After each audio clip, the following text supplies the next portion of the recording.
سورہ بنی اسرائیل کی چند آیات ہیں، یہ سارے اخلاق اور معاشرت پر مبنی ہیں۔ وَقَضَىٰ رَبُّكَ أَلَّا تَعْبُدُوا إِلَّا إِيَّاهُ، کہ اللہ اپنے لیے جو مطالبہ کر رہا ہے، جہاں والدین کا اور اللہ کا مطالبہ اکٹھا آتا ہے تو اللہ اپنا مطالبہ مختصر کر دیتا ہے، مختصر ایک جملہ۔ اب یہاں بھی اللہ والدین کی عظمت بتانا چاہتا ہے،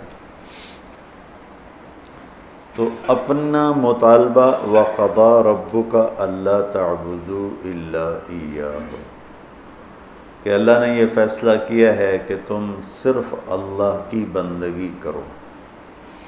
وَإِذَا سَأَلْتَ فَاسْأَلِ اللَّهَ، جب مانگنا ہو اللہ سے مانگ۔ وَإِذَا اسْتَعَنْتَ، جب مدد کے لیے پکارنا ہو تو فَاسْتَعِنْ بِاللَّهِ، تو اللہ کو پکارو۔ اور باقی جو فرائض اللہ نے بتائے ہیں عبادات، وہ اللہ نے فرمایا کہ إِلَّا إِيَّاهُ، تو میرا رب کہتا ہے بندگی صرف اللہ کی ہے۔ اس کے بعد اللہ نے والدین کے حق کو کیا خوبصورت بیان کیا ہے، سب سے زیادہ یہاں خوبصورت کر کے بیان کیا۔ وَبِالْوَالِدَيْنِ إِحْسَانًا، احسان کی بات پہلے ہو چکی ہے کہ والدین کی خدمت کا وہ مقام جس سے آگے کوئی مقام نہ ہو، وہاں تک۔ اس لیے ایک حدیث میں آتا ہے کہ اولاد ماں باپ کی خدمت کا حق ادا ہی نہیں کر سکتے۔ ایک آدمی نے عبداللہ بن عمر سے پوچھا کہ میں نے اپنی ماں کو وہ کندھے پہ بٹھا کے سارا حج کرایا پیدل، تو میں نے اپنی ماں کا حق ادا کر دیا؟ تو انہوں نے فرمایا وَلَا زَفْرَةً وَاحِدَةً، کہ تیری ماں نے تجھے پالتے ہوئے جو تھک تھک کے لمبے سانس، اس کو زفرہ کہتے ہیں، آواز کے ساتھ سانس لینا، کہ ابھی ایک سانس کا حق بھی ادا نہیں ہوا۔ اس کا مطلب یہ نہیں کوئی ایک اور حج کروائے گا تو ایک سانس کا حق ادا ہو جائے گا، یہ کہنے کا مطلب تھا کہ یہ حق ادا ہو نہیں سکتا۔ ایک شخص نے اپنی ماں کو ایران کا صوبہ خراسان، کچھ افغانستان میں کچھ ایران میں، یہاں سے کندھے پر پیدل گیا، ماں کو کندھے پہ بٹھا کر پیدل مکے پہنچا، حج کروا کے عبید اللہ بن عمیر رحمۃ اللہ علیہ سے پوچھنے لگا کہ میں نے ماں کو خراسان سے اٹھایا اور آ کر یہاں میں نے ان کو طواف کروایا، حج کروایا، تو کیا میں نے ماں کا حق ادا کر دیا؟ تو انہوں نے فرمایا وَلَا طَلْقَةً وَاحِدَةً۔ طلقہ کسے کہتے ہیں؟ لہر کو، جو درد کی لہر آتی ہے بچہ پیدا ہوتے ہوئے عورت کے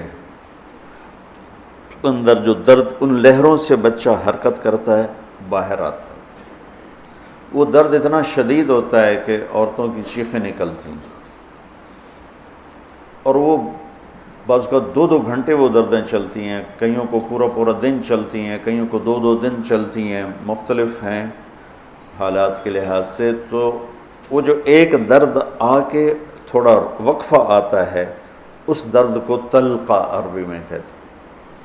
تو وہ انہوں نے فرمایا کہ ابھی اس ایک درد کی لہر کا حق بھی ادا نہیں ہوا۔ تو کیا مطلب ہے کہ دوسرا پیدل کراتا تو ایک لہر کا ہو جاتا؟ یہ ناممکن کے ساتھ جوڑ کر، جس کو تعلیق بالمحال کہتے ہیں، کہ یہ والدین کا حق ادا ہو نہیں سکتا۔ ایک حدیث مجھے یاد آ رہی کہ آپ نے فرمایا کہ والد کے حق ادا کرنے کی ایک ہی شکل ہے کہ اسے غلام دیکھے تو خرید کے آزاد کر دے۔ اس میں بھی یہ اشارہ ہے کہ یہ حق ادا ہو ہی نہیں سکتا، چونکہ جو بھی اپنے باپ کو خریدے گا وہ خود بخود آزاد ہو جائے گا۔ تو وہ شرط لگائی جو ہو ہی نہیں سکتی، تو جب شرط نہیں ہو سکتی تو مشروط بھی نہیں ہو سکتا، نہ نومن تیل جلے گا، نہ رادھا ناچے گی۔ تو یہ جب شرط نہیں ہے تو مشروط نہیں، جب وہ اپنے باپ کو آزاد کر ہی نہیں سکتا، خریدے گا تو خود ہی آزاد ہو جائے گا، تو لہٰذا باپ کا ماں کا حق ادا ہو ہی نہیں سکتا۔ لہٰذا جتنا اپنے آپ کو کھپا سکتے ہو کھپا لو۔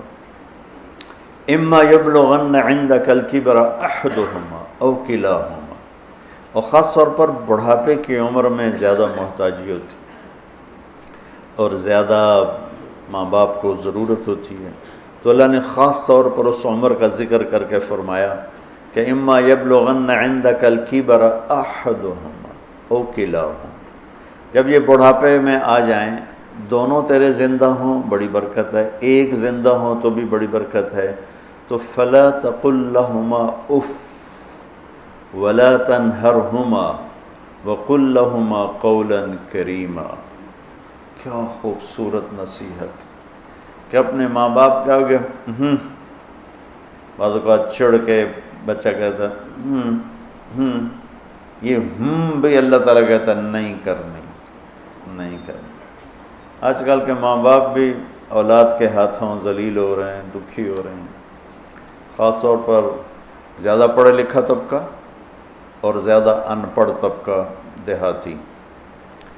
جو درمیان میں ان میں بھی ہے لیکن کم ہے، جو زیادہ دنیاوی تعلیم پڑھ گئے ہیں ان کو بھی نہیں پتہ باپ کون ہوتا ہے، ماں کیا ہوتی ہے، اور جو بالکل جاہل ہیں ان کو بھی نہیں پتہ ہوتا، تو ان دونوں جگہ میں تو بہت زیادہ ماں باپ دکھی ہیں۔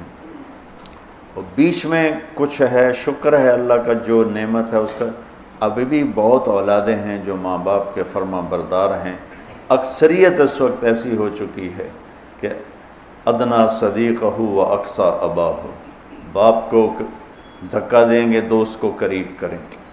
تو اللہ تعالیٰ فرما رہا ہے کہ جب یہ بڑھاپے کا شکار ہوں تو ان کے آگے اف یہ اتنا بھی نہیں کرنا، اور نہ ہی کبھی ان کے ساتھ کوئی سخت بول بولنا ہے بدتمیزی کا، ولا تنہرہما وقل لہما قولا کریما، تکلفاً محبت کا بول، نرمی کا بول، آسان لہجے میں ان کے ساتھ بات کرو، کہ کہیں بعض اوقات لہجہ بھی وہ علقمہ کی والدہ کو کیا گلا تھا بیٹے سے کہ میرا بیٹا نافرمان نہیں ہے، یہ اللہ کا بھی فرما بردار ہے اور میرا بھی کوئی ایسا گستاخ نہیں ہے، بس جب بات کرتا ہے تو اتنے سخت لہجے میں کرتا ہے کہ میرا کلیجہ کٹ گیا ہے، اس لیے میں اس سے ناراض ہوں۔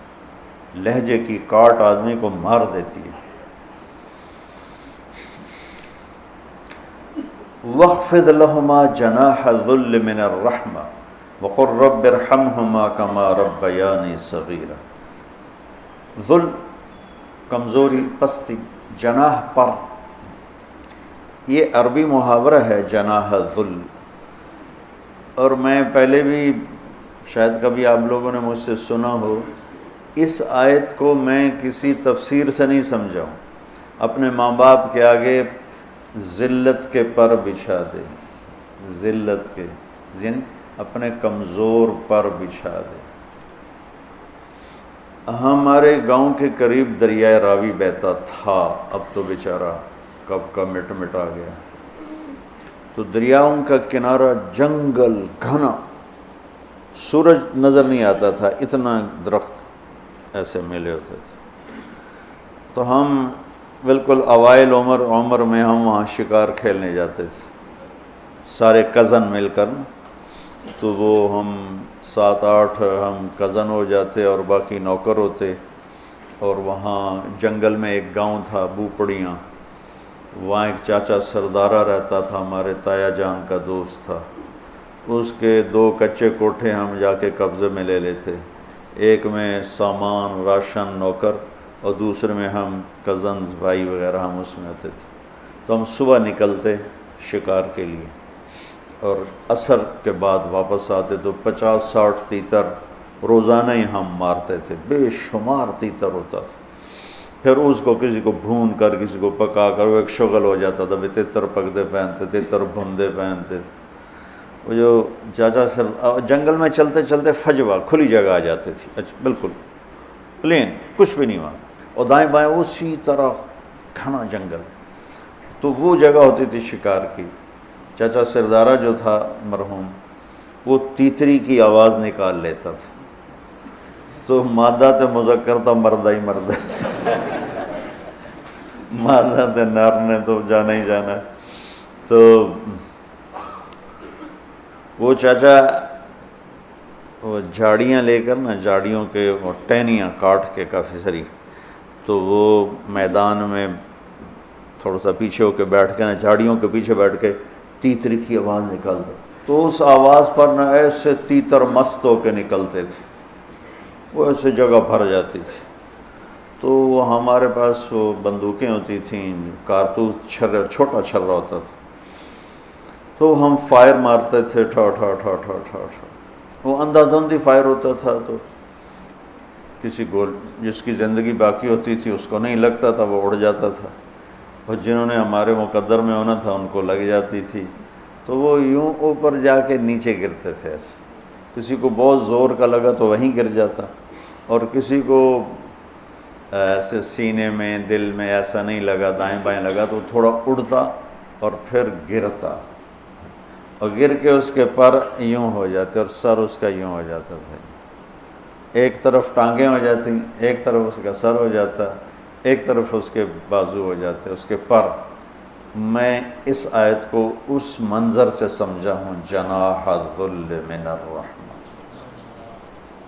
اب کسی تفسیر کی بات نہیں بتا رہا ہوں کہ اللہ تعالیٰ کہہ رہا ہے جیسے پرندہ زخمی ذبح ہونے کے لیے اپنے آپ کو پیش کرتا ہے، ماں باپ کے آگے اپنے آپ کو پیش کرتا ہے، من الرحمہ، محبت کی وجہ سے، رحمت کی وجہ سے، مجبوری کی وجہ سے نہیں۔ تو وہ بھی زبان حال سے کہہ رہا ہوتا ہے ہن جو مرضی کا باہیں کو کے کھا تو باہیں ایویں کھا، ہن تو میں تیرے حوالے ہاں کہ میرے پروں میں جان نہیں ہے، پروں میں جان نہیں ہے۔ تو یہی تعبیر، ورنہ ہمارے کوئی پر تو نہیں، ہمارے تو بازو ہیں، بازو بچھا دو، ترجمہ تو ایسے ہی کرتے ہیں کہ اپنے بازو بچھا دو۔ بازو بچھانا بھی محاورہ ہے، مطلب ہے کہ ان کے سامنے پوری طرح جھک جاؤ، اور پھر ان کو وقر رب ارحمہما کما ربیانی صغیرا، یا اللہ انہوں نے جیسے مجھے پالا بچپن میں تو ان پر رحم فرما۔ ابو ہریرہ رضی اللہ عنہ روزانہ صبح جب گھر سے نکلتے تو اپنی ماں کو کہتے السلام علیک یا اماں رحمک اللہ کما ربیتنی صغیرا، اور آگے وہ کہ ورحمک اللہ یا بنی کما بررتنی کبیرا، وہ آگے یہ کہتے ورحمک اللہ یا بنی کما بررتنی کبیرا۔ یہ ماں بیٹے کا تعلق۔ اللہ کے نبی نے اس خواہش کا اظہار فرمایا کہ اگر میری ماں زندہ ہوتی اور میں عشاء کی نماز کے مصلی پہ کھڑا سورہ فاتحہ پڑھ رہا ہوتا اور ادھر سے آواز آتی محمد، تو میں اپنی ماں کے لیے نماز توڑ دیتا۔ تو والدین کا حق اللہ تعالیٰ نے یہاں بڑا خوبصورت کر کے بیان کیا ہے۔ پھر وآت ذی القربى حقہ والمسکین وابن السبیل ولا تبذر تبذیرا ان المبذرین کانوا اخوان الشیاطین وکان الشیطان لربہ کفورا۔ سخاوت کا باب آ گیا پھر کہ مسکین کو، ضرورت مند کو، حاجت مند کو خرچ کرو۔ خرچ کرنا اللہ سے مانگو کہ اللہ تعالیٰ تمہیں خرچ کرنے کا حوصلہ دے، لوگوں کی خدمت۔ ایک شخص نے آ کر کہا یا رسول اللہ ارید ان اکون خیر الناس، میں چاہتا ہوں سب سے بہترین انسان بن جاؤں۔ تو آپ نے فرمایا کن نافعا للناس تکن خیر الناس، لوگوں کو نفع پہنچایا کر، لوگوں کی خدمت کیا کر، تو سب سے بہترین انسان بن جائے گا، سب سے اعلیٰ درجے کا انسان بن جائے، کہ ہر مسلمان کے ذمہ صدقہ ہے۔ یا رسول اللہ نہ ہو کا مزدوری کر کے کما کے پھر کرے، یا رسول اللہ نہ ہو کسی کی بدنی خدمت کرے، یا رسول اللہ نہ ہو کوئی بھلائی کا بول دے، یا رسول اللہ یہ بھی نہ کر سکے تو پھر کسی کو تکلیف نہ پہنچائے، یہ بھی صدقہ ہے۔ صدقہ اتنا ضروری ہے۔ اللہ تعالیٰ نے کسی کو فقیر بنایا، کسی کو مالدار بنایا، کسی کو متوسط رکھا، کسی کو بہت زیادہ۔ یہ اللہ نے ایک پیپر میں امتحان میں ڈال دیا کہ ہم مالدار کو اللہ تعالیٰ کا حکم ہے کہ تو غریب پہ خرچ کر۔ امام زین العابدین کا جب انتقال ہوا تو ان کے انتقال کے بعد پتہ چلا کہ 100 گھروں کی کفالت اٹھائی ہوئی تھی، 100 گھروں کی۔ جب ان کو غسل دے رہے تھے تو ان کی کمر پہ مزدوروں کی بوریاں اٹھانے کے نشان تھے۔ تو یہ عقدہ حل نہ ہوا کہ یہ تو شہزادے تھے دین و دنیا کے، تو ان کی کمر پر بوری اٹھانے کے نشان کیوں ہیں؟ تو پھر آہستہ آہستہ پتہ چلا کہ 100 گھروں میں روزانہ رات کو چپکے سے اٹھتے اور راشن کی بوریاں خود اٹھاتے، حالانکہ اتنے ان کے غلام تھے، راشن کی بوریاں خود اٹھاتے اور جا کے ان کے گھروں میں پھینک کے آ جاتے، کسی کو ان کی موت تک پتہ نہیں چلا کہ ہمیں راشن دینے والا ہے کون۔ تو میرے اللہ کو یہ صفت پسند ہے، آت ذی القربى حقہ والمسکین وابن السبیل ولا تبذر تبذیرا۔ ہاں، بے جا خرچ نہ کرو، فضول خرچ نہ کرو، کہ اللہ تعالیٰ کا یہ مال میرے پاس نعمت ہے اور یہ میرے پاس امانت ہے، مجھے اس کا حساب دینا ہے۔ اور حساب دینے کے لیے صرف یہ نہیں کہ رزق کے حلال کمانا ہے، حلال کما کے پھر خرچ کیسے کرنا ہے اس کا بھی حساب ہوگا۔ تو اس وقت اتنا مالدار لوگ خرچ کر رہے ہیں، لیکن اتنا فضول جگہ، اتنی غلط جگہ، فضولیات پر، نافرمانی پر۔ نافرمانی میں جو خرچ ہوتا ہے وہ اللہ کو ناپسند ہے۔ اطاعت اور فرمانبرداری کا خرچ اللہ کے ہاں پسندیدہ ہے، اس کی واپسی بھی ہے۔ تو اللہ تعالیٰ فرماتے ہیں خرچ کرو، لیکن نافرمانی میں خرچ نہ کرو۔ وَإِمَّا تُعْرِضَنَّ عَنْهُمُ ابْتِغَاءَ رَحْمَةٍ مِّن رَّبِّكَ تَرْجُوهَا فَقُل لَّهُمْ قَوْلًا مَّيْسُورًا۔ اب آپ کے پاس تو کبھی ہوتا ہی نہیں تھا، لوگ آپ سے آ کے مانگتے تھے، تو اللہ تعالیٰ کتنی رعایت کر رہا ہے مانگنے والوں کی، فقیروں کی۔ اللہ فرما رہا ہے کہ میرے نبی جب آپ کے پاس نہ ہو نا اور آپ نے انکار کرنا ہو تو سختی سے انکار نہیں کرنا، پیار سے انکار کرنا۔ تو اللہ تعالیٰ فرما رہا ہے اگر تیرے پاس نہیں ہے تو بدتمیز نہ ہونا۔ سبحان اللہ، میٹھا بول بول کے معافی مانگنا، میٹھا بول بول کے مادہ یہ چلے جاؤ، روز آ جاتے ہو، منہ اٹھا کے آ جاتے ہو، میں کہاں تک تمہیں دوں، یہ اللہ کو ناپسند۔ اما السائل فلا تنہر۔ اور پھر آگے اللہ تعالیٰ نے طریقہ بتایا، وَلَا تَجْعَلْ يَدَكَ مَغْلُولَةً إِلَىٰ عُنُقِكَ وَلَا تَبْسُطْهَا كُلَّ الْبَسْطِ فَتَقْعُدَ مَلُومًا مَحْسُورًا۔ میرے نبی آپ خرچ کریں لیکن کچھ اپنے لیے بچا کے رکھیں۔ یہ کیا خوبصورت دین ہے، کیا خوبصورت طریقہ ہے زندگی ہے۔